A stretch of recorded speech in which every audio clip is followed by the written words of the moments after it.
Assalamualaikum warahmatullahi wabarakatuh.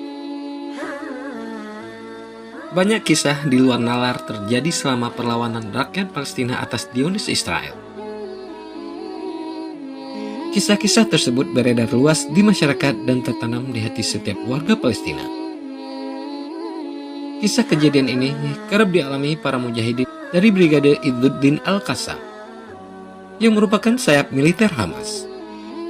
Hamas sendiri merupakan gerakan perlawanan Islam yang berjuang di garis depan di jalur Gaza. Dalam perjuangannya, para mujahidin Al-Qassam kerap menemukan berbagai keganjalan yang mereka sebut sebagai pertolongan Allah yang hadir tanpa mereka sadari. Berikut ini 3 kisah keganjilan dan keajaiban di Palestina seperti dikutip dari berbagai sumber. 1. Pasukan berseragam putih di Gaza. Para tentara-tentara Zionis Israel memang takut berhadapan dengan mujahidin Hamas. Tetapi ketakutan mereka tidak sedahsyat ini. Mereka tahu pasukan mujahidin Al-Qassam bisa menyusup dari balik terowongan dan menyerang secara tiba-tiba. Tetapi yang mereka hadapi kali ini tidak seperti biasanya. Secepat kilat mereka hadir, lalu secepat kilat mereka menghilang.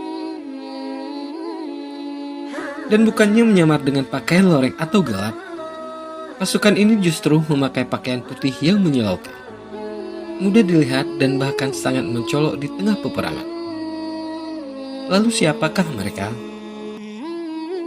Sekuat apapun pasukan mujahidin Al-Qassam, jika mereka tertembak mereka akan terluka, berdarah, roboh dan gugur sebagai syuhada. Tetapi pasukan berjubah putih ini, mereka seakan-akan tidak bisa dibunuh. Peluru-peluru yang ditembakkan kepada mereka seperti mengenai udara kosong. Apakah mereka hanya hologram sehingga tidak bisa dilukai dan dibunuh? Namun jika hologram, mengapa mereka juga bisa menyerang? Apakah ini malaikat? Sebab jika benar itu malaikat, tak mungkin Zionis bisa mengalahkan mereka. Dan tak mungkin pula mereka mampu memenangkan peperangan. Tidak sedikit pasukan Zionis yang bercerita, mereka menghadapi pasukan yang berpakaian putih-putih itu. Semula mereka menduga itu adalah pasukan Izzuddin Al-Qassam. Tetapi mereka harus percaya, pasukan Izzuddin Al-Qassam memakai pakaian hitam, dan kemampuannya pun tidak sehebat itu. Suatu hari rumah milik keluarga Dardunah yang berada di antara Jabal Al-Kashif dan Jabal Al-Rais, tepatnya di Jalan Al-Karam, ditatangi sekelompok tentara Israel. Seluruh anggota keluarga diperintahkan duduk di sebuah ruangan. Salah seorang lelaki di rumah itu diinterogasi mengenai ciri-ciri para pejuang Al-Qassam. Saat diinterogasi, sebagaimana ditulis situs Filistin Al-An, lelaki itu menjawab dengan jujur bahwa para pejuang Al-Qassam mengenakan baju hitam-hitam. Namun tentara Zionis Israel marah dan memukulnya.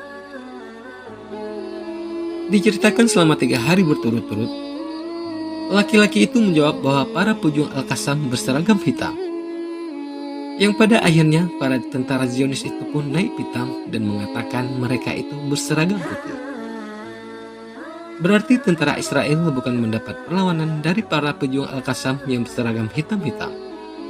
Jadi ada pasukan lain yang berseragam putih yang berhasil memukul mundur tentara Israel. Kisah serupa juga disampaikan penduduk Palestina melalui situs milik Brigade Izzuddin Al-Qassam. Awalnya sebuah ambulan dihentikan sekelompok pasukan Israel. Si sopir lantas ditanya, apakah dia berasal dari kelompok Hamas atau Fatah? Sopir itu menjawab, saya bukan kelompok mana-mana, saya cuma sopir ambulan. Tetapi tentara Israel itu tidak percaya. Pasukan berpakaian putih-putih di belakangmu tadi siapa? Dan dari kelompok mana? Tentu saja si sopir pun kebingungan, karena dia tidak melihat seorang pun di belakangnya. Cerita mengenai pasukan tidak dikenal juga datang dari seorang penduduk di rumah susun wilayah Al-Islam yang hendak mengungsi bersama keluarganya. Di tangga rumah, dia melihat beberapa pejuang menangis, hingga dia bertanya, kenapa kalian menangis? Mereka menjawab, kami menangis bukan karena khawatir keadaan diri kami atau takut kepada musuh. Kami menangis karena bukan kami yang bertempur. Di sana ada sekelompok lain yang sedang bertempur memporak-porandakan musuh, dan kami tidak tahu dari mana mereka datang. 2. Terdengar suara misterius bahkan tanpa sumber. Ada lagi kisah karamah mujahidin. Bahkan hal ini pernah disebutkan khatib Masjid Izzuddin Al-Qassam, serta pernah ditayangkan di TV channel Al-Quds. Sang khatib bercerita, seorang pejuang telah menanam sebuah ranjau yang telah disiapkan untuk menyambut tentara Israel. Saya telah menanam sebuah ranjau. Saya lalu melihat sebuah helikopter menurunkan sejumlah besar pasukan, disertai tank-tank yang berjalan beriringan menuju jalan tempat di mana saya telah menanam ranjau. Akhirnya sang pejuang memutuskan kembali ke markas, karena ia mengira ranjau tidak akan bekerja optimal dan jumlah musuh yang terlalu banyak. Tetapi sebelum beranjak meninggalkan lokasi, pejuang itu mendengar suara yang mengatakan, tetaplah di tempat, maka Allah akan menguatkanmu. Ucapan itu didengarnya berulang-ulang sebanyak 3 kali. Dia bercerita, saya mencari di sekeliling untuk mengetahui siapa yang mengatakan hal itu. Tetapi saya terkejut karena tidak ada seorang pun yang bersama saya, ucap mujahidin itu. Akhirnya sang mujahidin memutuskan tetap berada di lokasi. Ketika tank melewati ranjau yang telah dia tanam, terjadilah keajaiban. Ranjau itu meledak sangat dahsyat. Tank yang berada di dekatnya langsung hancur, dan banyak serdadu Israel meninggal seketika. Cerita ini juga menyerupai kisah yang disampaikan seorang penulis Mesir yaitu Hisham Hilalali. Ia mengatakan, salah seorang pejuang yang berjaga mengatakan, ketika dia mengamati gerakan tank-tank di perbatasan kota, tidak ada seorang pun di sekitarnya. Tapi dia mendengar suara orang bertasbih dan beristighfar. Saya berkali-kali coba memastikan asal suara itu, namun tak ada siapa-siapa kecuali bebatuan dan pasir. 3 kabut pun ikut membantu. Allah bisa membantu orang-orang yang disayanginya dengan berbagai macam cara. Bahkan bisa juga dengan memanfaatkan badai, sebab Allah jugalah yang menciptakan badai. Kisah menarik ini disampaikan oleh Komandan Lapangan Al-Qassam di Kampung Sian Nashirat, langsung setelah usai salat zuhur di Masjid Al-Qassam. Saat itu sekelompok mujahidin yang melakukan penjagaan di Tal Ajul terkepung oleh tank-tank Israel dan pasukan khusus mereka. Dari atas pesawat mata-mata terus mengawasi. Ketika posisi para mujahidin terjepit, kabut tebal tiba-tiba turun malam itu. Kabut itu telah menutupi pandangan mata semua tentara Israel dan membantu pasukan mujahidin keluar dari kepungan. Kasus hampir sama juga pernah diceritakan Abu Ubaidah, salah satu pemimpin lapangan Al-Qassam. Dia bercerita bagaimana kabut tebal tiba-tiba bisa turun dan membantu para mujahidin untuk melakukan serangan. Awalnya pasukan mujahidin sedang menunggu waktu yang tepat untuk mendekati tank-tank milik tentara Israel.